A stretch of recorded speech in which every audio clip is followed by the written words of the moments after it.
In this guide, I'm going to show you how you could find Polnareff here in Bizarre Lineage on Roblox. Before we do get into this guide, make sure to like the video and subscribe to the channel with all notifications on. It really does help the channel and it lets us know that you want more content like this. We'd greatly appreciate it. And if at any point throughout this guide you did have any questions, ask them down in the comment section below and we can help you out further. I'm going to be doing my best to reply to every single comment down there. What you're going to want to do is interact with any of the bus stops around the map. Say that you want to teleport and go ahead and make your way over to bus stop 17.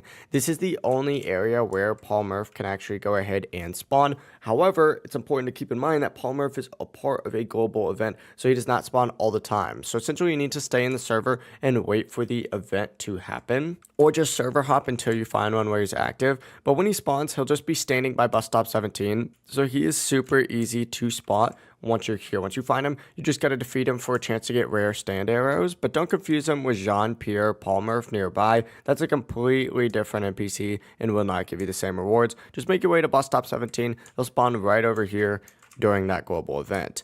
If you guys had any questions, ask them down in the comment section below and we could help you out further. I'm going to be doing my best to reply to every single comment down there. Before you do leave this guide, make sure to like the video and subscribe to the channel with all notifications on. It really does help us out and it lets us know that you want more content like this. We'd greatly appreciate it. Have a great rest of your day though. Peace.